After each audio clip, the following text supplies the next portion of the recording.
জাতিসংঘের কার্যালয় মানবাধিকার কার্যালয় বন্ধের দাবিতে আয়োজিত আজকের এই মিছিল এবং প্রতিবাদ সমাবেশ উপস্থিত রয়েছেন হযরত ফুলতলী সাহেব কিবলা রহমতুল্লাহ আলাইহি শরীফুনাটি মাওলানা রিজওয়ান আহমদ চৌধুরী ফুলতলী, তারাবির ইসলামিয়া সাবেক কেন্দ্রীয় সভাপতি মাওলানা মুফতি বেলাল আহমদ, মাওলানা মাহবুবুর রহমান তরহাদ সহ তারাবির ইসলামিয়া আল্লামা ফুলতলী সাহেব কিবলা রহমতুল্লাহ আলাইহির মুরিদিন মুরিবিন সহ বিক্ষুব্ধ জনতা সবাইকে তারাবির ইসলামিয়ার পক্ষ থেকে এই মিছিলে যোগদান করার জন্য আহ্বান জানাচ্ছি। সুপ্রিয় উপস্থিতি, আপনারা জানেন মাইলস্টোন কলেজের ঘটনায় আজকে এই দেশে শোক দিবস চলছে, কিন্তু শোক দিবসের সময়ও আমাদের যেখানে শোক পালন করার কথা ছিল সেখানে আমাদেরকে রাস্তায় নামতে হয়েছে।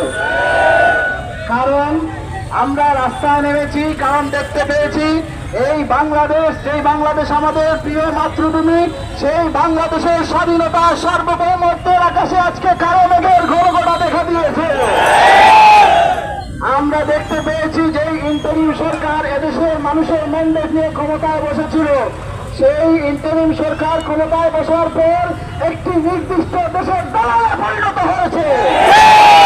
তারই ধারাবাহিকতায় এদেশের 90% মুসলমানের মতামতকে উপেক্ষা করে 90% মুসলমান দাবি করেছিল এদেশে মানবাধিকার কার্যালয় স্থাপন করা যাবে না, কিন্তু তাদের মতামতকে উপেক্ষা করে ইন্টারিম সরকার মানবাধিকার কার্যালয় স্থাপন করেছে।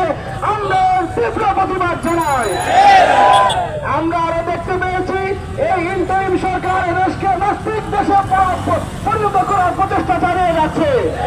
তারই প্রচেষ্টা হিসেবে আমরা দেখতে পাই এদেশে মুসলমানদের জন্য কোনো আর্থিক সহায়তা নাই, কিন্তু ট্রান্সজেন্ডারের জন্য আর্থিক সহায়তা রয়েছে।